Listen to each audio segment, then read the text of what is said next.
संचालन कर रहे प्रेम सागर जिला पंचायत सदस्य जी, मंच पर उपस्थित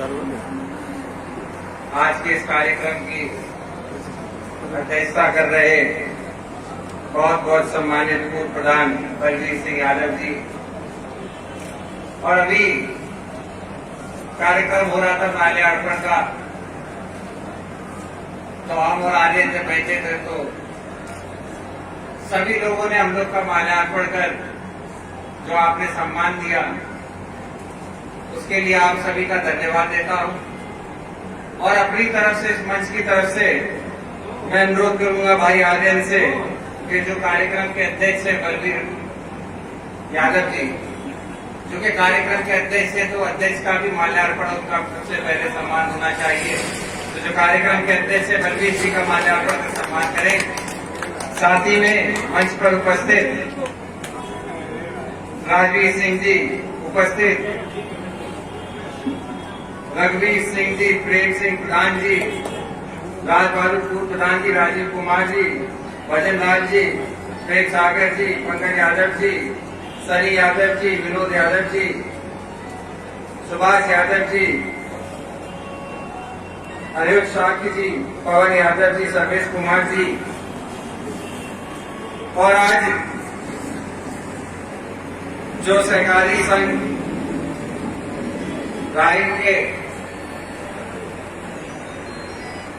अध्यक्ष, उपाध्यक्ष और साथ में जो प्रतिनिधि मंडल है, डायरेक्टर्स का जो बना है, उन सभी को मैं अपनी तरफ से, उपस्थित सभी नेताओं की तरफ से, और सर्वप्रथम हमारे आपके नेता माननीय श्री शिवपाल सिंह यादव जी की तरफ से मैं सभी को बधाई देता हूं। और खुशी इसलिए भी ज्यादा है कि खुद एक युवा होने के नाते जब आने वाली पीढ़ी को सहकारिता क्षेत्र में इतनी रुचि लेते हुए देखता हूं, क्योंकि हम लोग जब सहकारिता के जरिए दूसरे जिलों में जाते हैं, दूसरे प्रदेशों में जाते हैं और प्रांतों में जाते हैं, तो ये बात तो सच है कि अगर हम सहकारिता की बात करेंगे तो सब पुराने पुराने चेहरे ही दिखाई देते हैं सहकारिता के। नौजवान इतना सहकारिता से जुड़ नहीं पाता, लेकिन इस चुनाव के जरिए जो पहले माननीय शिवपाल सिंह जी ने हमको मौका दिया डिस्ट्रिक्ट कोऑपरेटिव बैंक के जरिए इस क्षेत्र की सहकारिता की जो मुख्य धारा है उससे जुड़ने का,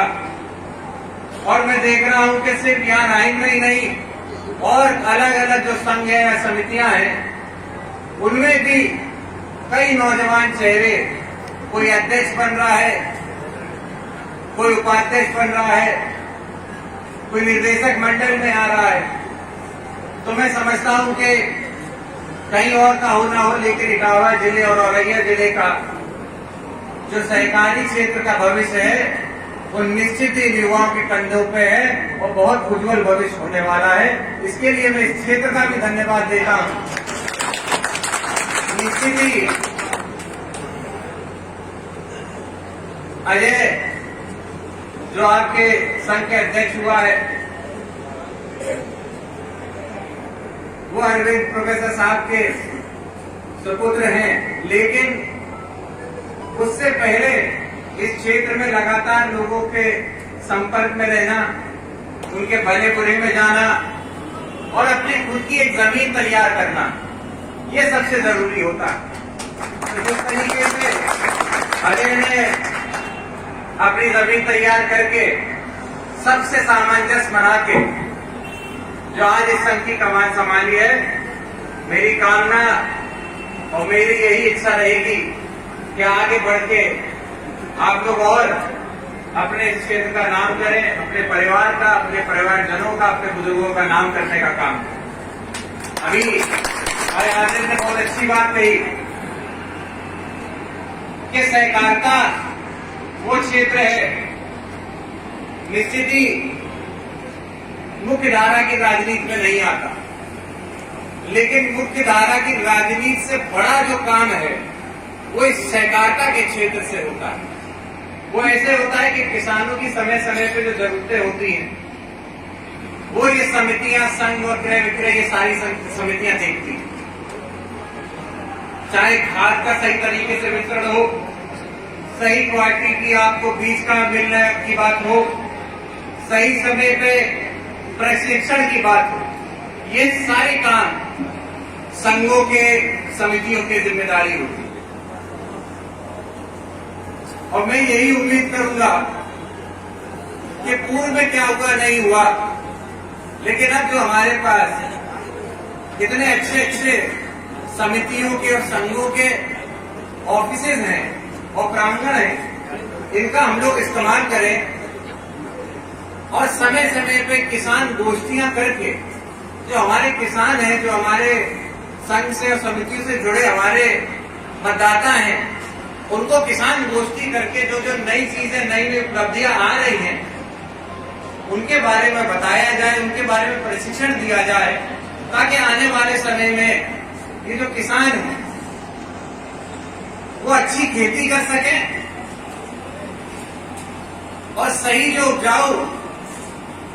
जो भी उनकी फसल हो उसका सही दाम मिल सके। ये भी हमारी आपकी जिम्मेदारी होनी चाहिए। मैं आज भी याद करता हूं, जब समाजवादियों की सरकार थी, माननीय अखिलेश यादव जी के नेतृत्व में उत्तर प्रदेश लगातार विकास के रास्ते पे था और इस तरीके से सहकारिता के क्षेत्र में माननीय शिवपाल सिंह जी ने जो काम किया, चाहे हम याद करें भूमि विकास बैंक, आप सब जानते होंगे, उसके अंदर महिलाओं के सशक्तिकरण के लिए 3% के दरों पे अपना महिला खुद का व्यवसाय शुरू कर सके घर से, उसके लिए 3% के दरों पे लोन देने का काम माननीय शिवपाल सिंह जी ने शुरू किया और कई महिलाओं को लोन दिया भी गया, सही समय पे खाद मिल सके। वो तो मैं कहूंगा आज हम लोगों की खुशकिस्मती है कि हम लोग इस इटावा जिले में हैं, जहां लगातार माननीय शिवपाल सिंह जी अगर आज भी सरकार में नहीं विपक्ष में हैं हम, लेकिन आज भी अगर वो चाहते हैं तो दूसरी रैकों को मोड़ के इस इटावा जिले में अपने किसानों को खाद दिलवाने की दम आपके और ऐसा पूर्व में किया है हमने तो कई बार देखा है। आपके आशीर्वाद से इफ्को में भी हम रहे तो हमने इफ्को में भी देखा, कभी कभी खाद की क्राइसिस हो जाती थी और पता पड़ता था कि यहाँ पे खाद नहीं आ पाई, तो सीधे सीधे इफ्को के जो निदेशक हैं या अध्यक्ष है उनसे बात करना, चाहे आपके क्रिप्को के, तो आप सभी जानते होंगे चंद्रपाल यादव जी झांसी के सांसद, पूर्व सांसद, वो अध्यक्ष है उसके, तो इन सबसे बात करके जो दूसरे प्रदेशों में तेलों की रैक जाती थी, उन रैकों को मुड़वा के आपके जिले में खाद देने का सही समय पे काम किया और ऐसा ही नेतृत्व होना चाहिए। तो मैं यही कहूंगा कि हम सभी जितने नौजवान साथी यहाँ उपस्थित, ये हमारी खुशकिस्मती है कि हमारे बीच माननीय शिवपाल सिंह जी ऐसे नेता हैं जिनसे हम आप सीख सकते हैं। और ऐसे मौके पे मैं याद करूंगा श्रद्धेय नेताजी को भी, उनको नमन करते हैं इस मंच के माध्यम से, लेकिन जिस तरीके से नेताजी ने सहकारिता को आगे बढ़ाया, राजनीति में आने के बाद सबसे पहला मंत्रालय जो नेताजी को मिला था सहकारिता मिला और उसी सहकारिता मंत्रालय के जरिए उन्होंने पूरे प्रदेश देश के अंदर अपनी छवि बनाई। इस पूरे प्रदेश के अंदर समाजवादियों का झंडे को और ऊंचा करने का काम किया। तो ये जिम्मेदारी आज हम आप भी समझें कि कैसे हम लोग जो मुख्य धारा से जुड़े किसान हैं, नौजवान हैं, महिलाएं हैं, उनको किस तरीके से हम लोग फायदा दे सकते हैं। और जरूरी नहीं है कि किसी नेता का या किसी दल का सरकार में रहना अपने लोगों को फायदा देने के लिए, अपने लोगों के लिए लड़ाई लड़के भी आप अपने लोगों का हक उन्हें दिला सकते हैं। ये हमने समाजवादियों के साथ रह रह के सीखा है और इसी का हम लोग उपचारण करते हुए आगे की लड़ाई लड़नी। आज देखिए भारतीय जनता पार्टी की सरकार है और इस सरकार में लगातार अपने किसानों की अनदेखी हो रही, नौजवानों की अनदेखी हो रही। कहने को तो ये कहा गया था कि 2-2, 3-3 करोड़ रोजगार साल का दिया जाएगा, लेकिन आज क्या स्थिति आप हम भली भांति जानते हैं। स्थिति ये है, किसानों के कर्ज की माफी की बात की गई थी, गन्ना किसानों के भुगतान की बात की गई थी। सारी चीजें सिर्फ कागजों में रह गई, कोई भी धरातल पर नहीं हो पाई। और आज ये स्थिति है कि भारतीय जनता पार्टी के लोग पत्रकारों से, मीडिया के माध्यम से भी आपको हमें भ्रमित करने का काम करते हैं। अगर आप उनसे तथ्यों की बात करोगे तो वो आपसे मंदिर मस्जिद की बात करेंगे। आप उनसे अगर रोजगार की बात करोगे तो वो आपसे कैसे दूसरे देशों में क्या स्थिति है, पाकिस्तान की बात करेंगे। लेकिन कभी उस मुख्य बात पर नहीं आएंगे जिसकी वजह से हमने उनको वोट दिया।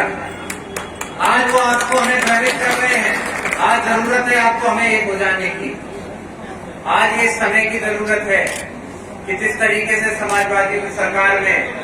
नौजवानों को रोजगार मिलता था, किसानों को सही समय पर खाद मिलती थी, और खाद के साथ साथ मैं तो वो समय भी याद करूंगा जो कि हम लोगों के यहाँ आलू बहुत होता है। एक समय था जब माननीय शिवपाल सिंह जी ने यहाँ का आलू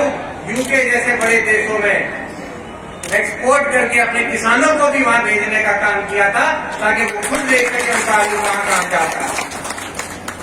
आपको याद होगा कि नहीं होगा, उस पैकेट पे ब्रांडिंग करके आलू की किंग आलू करके उन्होंने बनाया था।